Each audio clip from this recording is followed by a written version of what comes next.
నమస్తే V97 news కి స్వాగతం.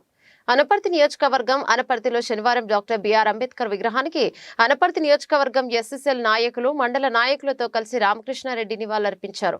ఈ కార్యక్రమంలో భాగంగా తెలుగుదేశం పార్టీ రాష్ట్ర ఉపాధ్యక్షులు నల్లమిల్లి రామకృష్ణారెడ్డి మీడియాతో మాట్లాడుతూ కోడికత్తి సీనుకు న్యాయం చేయాలని డిమాండ్ చేస్తూ మాట్లాడి నిరసన చేశారు.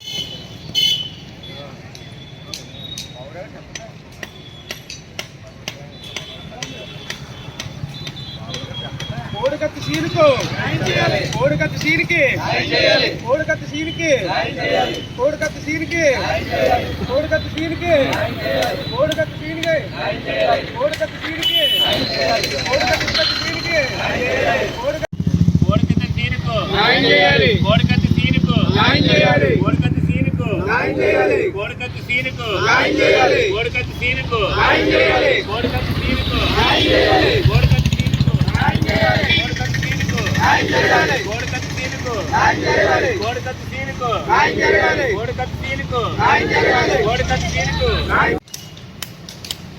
జగన్మోహన్ రెడ్డి గారి జగన్మాయికి మరో ప్రత్యక్ష ఉదంతం కోడికత్తి సీను డ్రామా. 5 సంవత్సరాల క్రితం వైజాగ్ విమానాశ్రయంలో సీను అనే వ్యక్తి ఒక కోడికత్తితో జగన్మోహన్ రెడ్డి గారి మీద దాడి చేసినట్టు, అది హత్యాయత్నం కింద ఆ రోజు జగన్మోహన్ రెడ్డి గారు ఒక హైడ్రామా సృష్టించి ఆంధ్రప్రదేశ్ ప్రభుత్వంపై నమ్మకం లేదు, ఆంధ్రప్రదేశ్ పోలీసులపై నమ్మకం లేదు, ఆంధ్రప్రదేశ్లో ఉన్న వైద్యులపై నమ్మకం లేదు అని విశాఖ విమానాశ్రయంలో అయితే విశాఖ విమానాశ్రయంలో అధికారులకు పెద్ద గాయం కాదు, స్వల్ప గాయమే చేసినప్పటికీ హైదరాబాద్ చేరుకొని సిటీ న్యూరో హాస్పిటల్లో అడ్మిట్ అయ్యి పెద్ద నాటకానికి తెరతీయడం జరిగింది.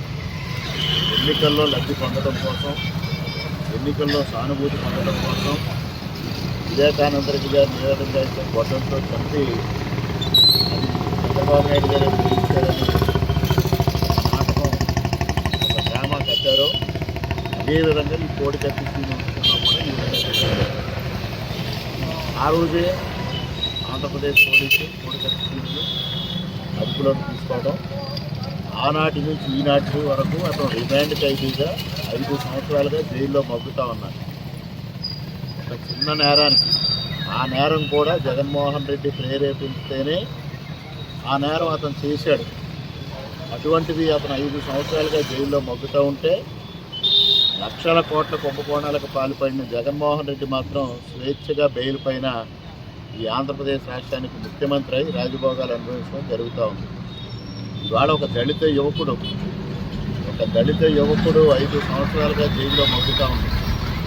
ఆ రోజు ఆంధ్రప్రదేశ్ పోలీసులపై నమ్మకం లేదు, ఎన్ఐఏకి కేసు ట్రాన్స్ఫర్ చేస్తుందని ఆనాడు వైసీపీ చేత కేంద్ర మంత్రికి ప్రకటించే తను స్వయంగా కేంద్ర ప్రభుత్వానికి లేఖ రాసి ఆ తర్వాత ఎంత దారుణానికి ఒడిగడుతూ ఉన్నాడో అర్థమవుతూ ఉంది.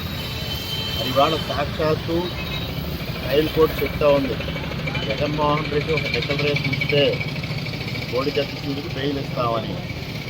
ఎందుకు సాక్ష్యం చెప్పడానికి జైలులో ఉన్న ఖైదీని విడుదల చేయించడానికి మానవతా దృక్పథంతో ఎందుకు కోర్టుకి జగన్మోహన్ రెడ్డి వెళ్ళడం లేదు? ఆ రోజు ఈ ప్రేరేపిత కుట్రకి మూలకారకుడు జగన్మోహన్ రెడ్డి కాదా? జగన్మోహన్ రెడ్డి వల్లనే జగన్మోహన్ రెడ్డి సానుభూతి కోసం ఈ డ్రామా ఆడించి దానిలో కోడికత్తి సీన్ని బలి చేయడం జరిగింది.